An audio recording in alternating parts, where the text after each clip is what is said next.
એક વૈષ્ણવ કીધું કે ગોસ્વામી બાળકોને ડાયાબિટીસ બહુ હોય છે. ડાયાબિટીસ બહુ હોય છે. લગભગ ગોસ્વામી બાળકો ડાયાબિટીસ થી પીડિત છે. મધુમેહેન પીડિતા સર્વા પુરુષોત્તમા સર્વે પુરુષોત્તમા મધુમેહેન પીડિતા અત્ર તિષ્ઠન્તિ. તો મધુમેહેન પીડિતા તો પુરુષોત્તમા. તો વૈષ્ણવ કે એમ નથી, એમાં પણ અલૌકિક સ્વરૂપ છે. આ તો મધુરાધિપતે રખીલમ મધુરમ. અહીં તો મધુરતા ભરેલી છે, એટલે બ્લડમાં મધુરતા ભરેલી છે.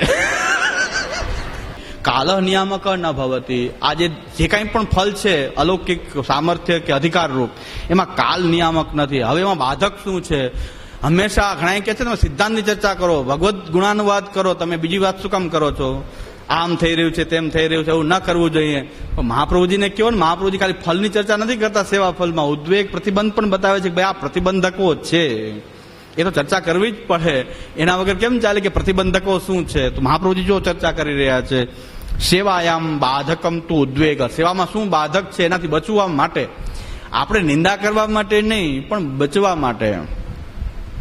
તો એ બચવા માટે આપણે શું કરવું જોઈએ? ભગવાન જયારે ફલ આપવા ઈચ્છતા ન હોય તો પછી આ બાધકો ઉત્પન્ન થાય છે. પણ ત્યારે એનું નિરાકરણ કરવા માટે પણ વિવેક ધર્યાશ્રય, કૃષ્ણાશ્રય અને નવરત્ન દ્વારા એમાં સાધારણ જે પ્રતિબંધ જે છે આપણી બુદ્ધિથી આપણે એનું નિરાકરણ કરવું જોઈએ. સાધારણ પ્રતિબંધક જે છે એનું બુદ્ધિથી નિરાકરણ કરવું જોઈએ. ભગવત સર્વથા અકર્તવ્યમ છે, પણ ભગવાન જ્યારે પોતે સાધારણ પ્રતિબંધનું નિવારણ થઈ શકે, ઉદ્વેગમાં પણ આપણે કાબુ મેળવી શકીએ, સાધારણ પ્રતિબંધનું નિવારણ કરી શકીએ, ભોગાશક્તિ જે છે લૌકિક ભોગને આપણે સમર્પિત જીવનની પ્રક્રિયાથી આપણે લૌકિક ભોગ પણ દૂર થઈ શકે, પણ ભગવતકૃત જયારે પ્રતિબંધ હોય ત્યારે નિરાકરણ કોઈ થઈ શકતું, ભગવાન જ ફલ આપવા ઈચ્છતા ન હોય તો ભગવતા સર્વથા અકર્તવ્યમ ચેત. શું અકર્તવ્ય છે? ભગવાન તો ભગવતકૃત ચેત પ્રતિબંધ તદા. ત્યારે ભગવાન જ પ્રતિબંધક હોય કે ફલ આપવા ઈચ્છતા ન હોય તો ત્યારે બીજી કોઈ ગતિ રહી જતી નથી. ગતિ નહીં, બીજી કોઈ ગતિ રહેતી નથી. ભગવાનની સામે તો પછી કોઈનું બલ ચાલી શકે નહીં. તો ત્યારે શું કરવું જોઈએ? ભલે ભગવાન પ્રતિબંધક હોય, બીજું કઈ બલ ન ચાલે, પણ એના ચરણમાં તો પડી શકાય કે નહીં? તો આપણે શું માનવું જોઈએ કે ભાઈ ભગવાન ફલ આપવા ઈચ્છે, ધરા કઈ ખેંચીને લઈ શકશો નહીં એની પાસેથી ફલ. તો ભગવાન ફલમ ન દાસ્યતિ ઇતિ મંતવ્યમ તદા અન્ય સેવા આપી વ્યર્થા. પછી બીજું અન્ય સેવા પણ વ્યર્થ છે. જો ભગવાન જયારે ફલ આપવા ઈચ્છતા ન હોય તો તમને એમ થાય કે ભગવદીની સેવાથી કંઈક ફલ મળી જશે, બેઠકજીની સેવાથી મળી જશે, કે બીજા કોઈ ઉપાયથી અન્ય સેવા કરીને પણ કંઈક ફલ પ્રાપ્ત થઈ જતું હોય, એ થવાનું નથી. એક બાળકની કેસેટમાં આવે છે કે હવે તો બધાનો અધિકાર સમાપ્ત થઈ ગયો છે, હવે તો મુખ્ય ફલનો કોઈનો અધિકાર રહ્યો નથી, ભગવાનને લાયક તો જીવ રહ્યા નથી, એટલે અમને પુરુષોત્તમ રૂપે માની લે તો અમને પુરુષોત્તમ રૂપે અનુભવ કરાવે એટલો જ અધિકાર જીવનો રહી ગયો છે. હા, હવે આ મૂર્ખ કે હું મૂર્ખ, મને કઈ સમજાતું નથી, મને સમજાતું નથી, આને આવું થાય છે. બાળકોના પ્રવચનમાં એમ આવે છે કે ઠાકોરજીના તો સાક્ષાત રસાત્મક શ્રીઅંગના સંબંધની સૃષ્ટિ તો બ્રજભક્તોનો અધિકાર રહેલો છે, આજના જીવોનો એવો અધિકાર રહ્યો નથી. એ અધિકાર આજે પ્રાપ્ત નથી, એટલે અમને અમારામાં પુરુષોત્તમ ભાવ રાખી લે છે, તમે એ પ્રકારે એને અનુભવ કરાવી દઈએ છીએ, તો એને એ લીલાનો આનંદ પણ પ્રાપ્ત થઈ જાય છે. એટલે બીજો અધિકાર તો સમાપ્ત થઈ ગયો છે. હવે તો ફરજિયાત હવે આ એક ઉપાય રહી ગયો છે. તો અન્ય સેવા આપી વ્યર્થા યદા ભગવાન પ્રતિબંધક તદા અન્ય સેવા આપી વ્યર્થા. સેવા ફલ જરાક વાંચો તો ખરા, કે તમે નહીં અનુભવ કરાવી શકો જેનો અધિકાર નથી. તો જેને ભગવાન પ્રતિબંધક છે, તમે કેમ તમારા પુરુષોત્તમ ભાવ રાખવાથી અમારી તો કમસે કમ સેવા કરી લઈએ તો એટલું ફલ તો મળી જાય, તમારા પુરુષોત્તમનો ભાવ રાખી લઈએ છીએ, એટલે અમે એને એ અનુભવ કરાવી દઈએ છીએ. ઠાકોરજીનો અનુભવ થવા તો કઠિન છે, તો અમે પુરુષોત્તમ વૈષ્ણવ અમારા પુરુષોત્તમ ભાવ રાખીને અમારી સેવા કરે, એટલો જ અધિકાર હવે રહી ગયો છે. હા, હવે કોણ મૂર્ખ છે આમાં કઈ ખબર નથી પડતી. પણ મહાપ્રભુજીના વચન મને તો એમ લાગે છે કે શ્રી મહાપ્રભુજીના વચન એમ કહી રહ્યા છે કે તદા અન્ય સેવા આપી વ્યર્થા. હા, ભગવાન ફલમ ન દાસ્યતિ. અધિકાર પૂરો થઈ ગયો હોય તો ભાઈ તમે પણ નહીં દાન કરી શકો, તમારી સેવા કરાવવાથી કઈને ફલ નહીં મળી શકે.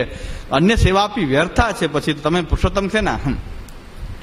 એક ભગવદીય તો આપણા પુષ્ટિ માર્ગમાં તો ભાવ ભાવનાનો પ્રકાર તો જાણે ક્યાં સુધી પહોંચશે ખબર નથી. કે એક વૈષ્ણવ કીધું કે ગોસ્વામી બાળકોને ડાયાબિટીસ બહુ હોય છે.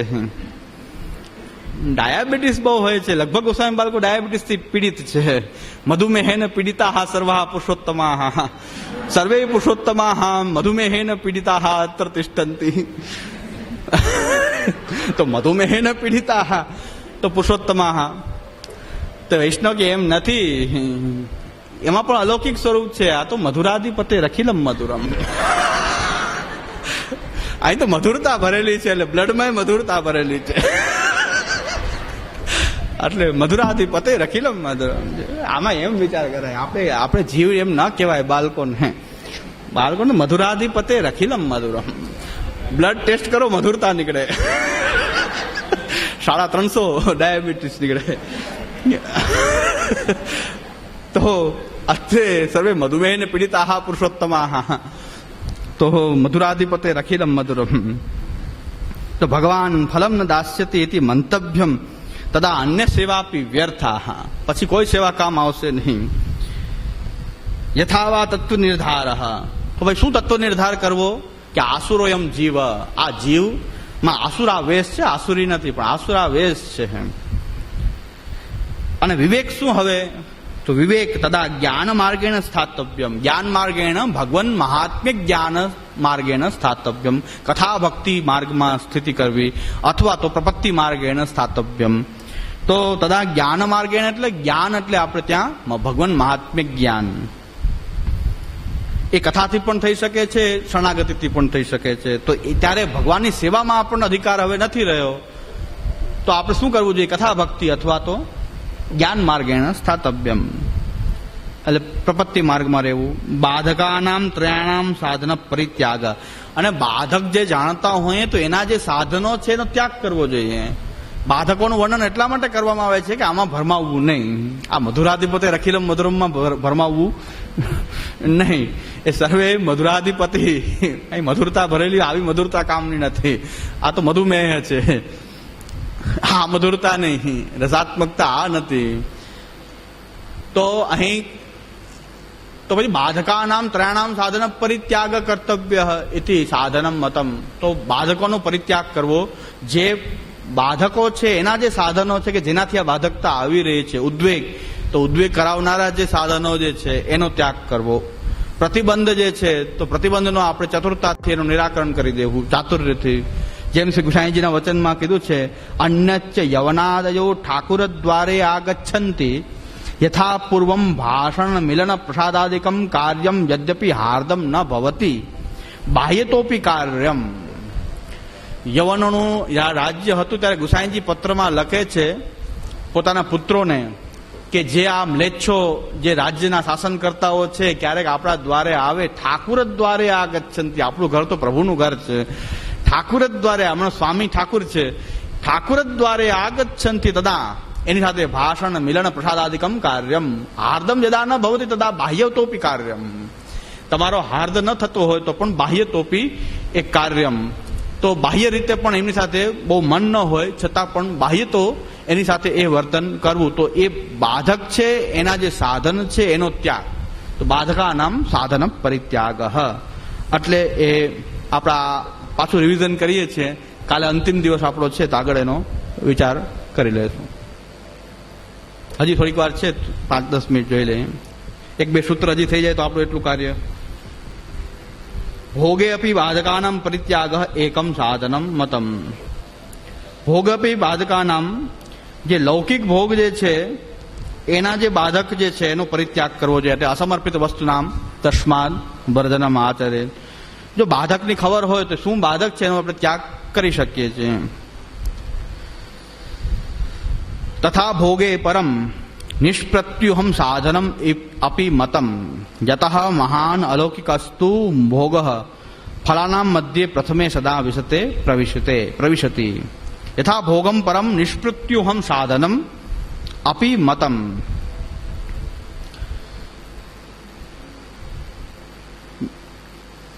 ભોગે પરમ નિષ્પ્રત્યુહમ સાધનમ અપી મતમ. એટલે અલૌકિક ભોગ જે છે એ તો એ આપણી માટે ફલરૂપ છે, એટલે એનો ત્યાગ કરવાની જરૂર નથી. પણ લૌકિક ભોગનો એ ત્યાગ બતાવાયેલો છે.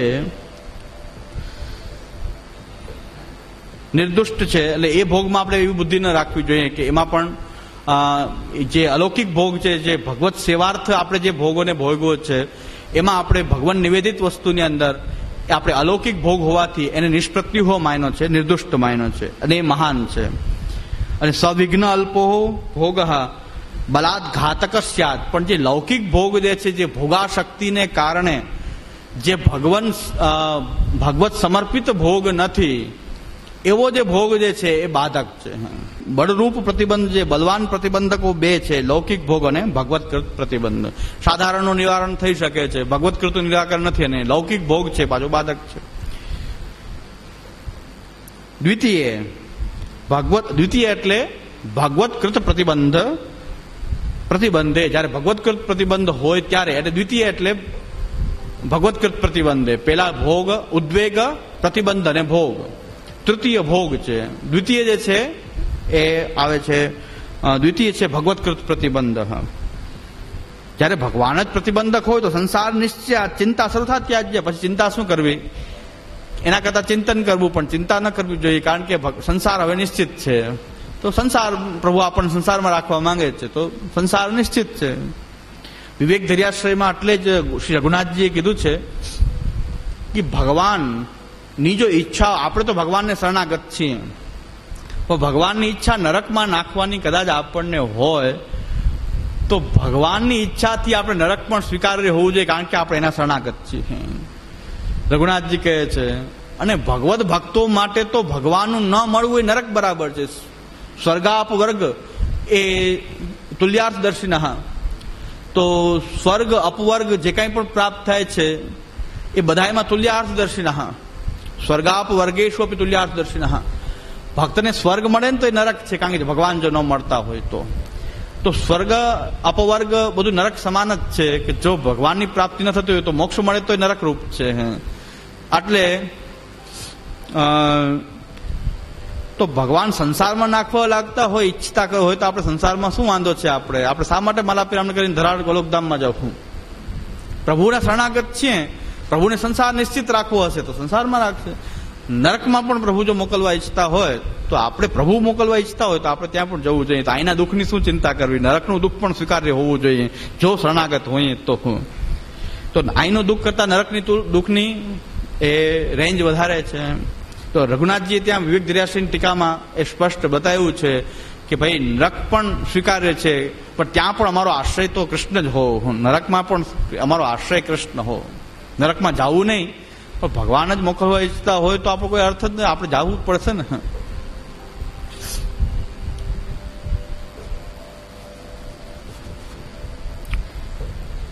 દ્વિતીય ભગવત્કૃત પ્રતિબંધે જ્ઞાન સ્થિતિ અભાવે ચ સંસાર નિશ્ચય ચિંતા ત્યાજ્યા. તો ચિંતા કરવાને બદલે ભગવાનના શરણાગતિની ભાવના શું કામ ન કરી કે પ્રભુ આપણને જેમ રાખવા ઈચ્છે છે એવી રીતે આપણે રહેવું જોઈએ. નાદ્ય એટલે આદ્ય ફલાભાવે તું, અને જયારે અલૌકિક સામર્થ્ય પ્રાપ્ત ન થતું હોય તો ભગવત આધિદેવિક સેવા દાતુતા નાસ્તિ. ભગવાન એની આધિદેવિક સેવાનું દાન કરવા ઈચ્છતા નથી, એટલે અલૌકિક સામર્થ્ય પ્રકટ થતું નથી. તો જેવી સેવા બને છે એવી કરતા રહીએ, શરણાગતિ પૂર્વક કરીએ. અલૌકિક દાન નથી કરવા ઈચ્છતા તો જ્ઞાન માર્ગે સાતવ્યમાં શું વાંધો છે? ભગવાનની દાતુતા નથી એવો વિવેક આપણે ધારણ કરીએ. તૃતીય ભોગાભાવ સિદ્ધિ અભાવે તું ગ્રહમ બાધકમ. જો તૃતીય એટલે ભોગ, ઉદ્વેગ પ્રતિબંધ અને ભોગ. પ્રતિબંધ દ્વિતીય, એમાં ભગવત્કૃત પ્રતિબંધ જે છે એ બલાત બાધક છે. અને છેલ્લે ભોગ. ઘરમાં શું કામ રહેવું જોઈએ? ભગવાનની સેવા, ભગવાનના કાર્ય માટે. અન્યથા ન સાતવ્યમ. તો ભગવત કાર્યાર્થમ રહીએ, ભગવાન માટે રહીએ. ભગવતા સસ્થિત્યા ભગવત કાર્યાર્થમ અન્યથા ન સાતવ્યમ. તો આ ઘર તો ભગવાનની સેવા માટે અથવા એના કાર્ય માટે હોય તો ઉત્તમ છે, પણ ભોગાશક્તિ જ જો બની રહેતી હોય તો પછી એવું ઘર જે છે એ ત્યાજ્ય હોય છે. પણ ત્યાજ્યમાં પણ વિવેક છે કે ભાઈ અન્યત્ર જ્યાં બાધક છે એનાથી અન્યત્ર ક્યાંક નિવાસ કરીને ભગવત ભક્તોની સમીપમાં કથા પરાયણ રહેવું. અધૂરે વિપ્રકર સેવા ન્યાયથી જ્યાં સુધી વ્યસન અવસ્થા ન થાય ત્યાં સુધી કથા ભક્તિ પરાયણ રહેવું ને અંતે પછી ઘરનો ત્યાગ કરવો, એ વિવેક ત્યાં પણ રાખવો જરૂરી છે. સીધું ઘર છોડવું જોઈએ નહીં. ગ્રહ બાધક છે દેખાઈ ગયો છે, ગ્રહ બાધક છે, પણ એ બાધકનો ત્યાગ કરવામાં પાછો વિવેક છે સંન્યાસ નિર્ણયના પ્રકારથી. એટલે એ આપણો વિવેક ધારણ એ કરવો જોઈએ અને ગુણક્ષોભેપી એતદેવ દ્રષ્ટવ્યમ ઇતિ મે મતિ. આ બે સૂત્ર છે એ આપણો હવે બે વિષય કાલથી જે આપણે ચલાવવાનો છે એમાં બે સૂત્ર એમાં આવી જશે. એટલે પૂરેપૂરું આ ગ્રંથનું આપણે સિંહાવલોકન પણ પૂરેપૂરું કર્યું છે અને જેટલું જે અત્યાર સુધીના પ્રવચનો થયા એનું આ બધું ભેગું કરીને આપણે આ સમજવાનો પ્રયત્ન કર્યો છે સાથે મળીને. તો આગળ કાલે આપણે મૂળ ટીકા સાથે આપણા બે શ્લોકો જે બાકી છે 1.5 શ્લોક આપણે કાલે કરશું.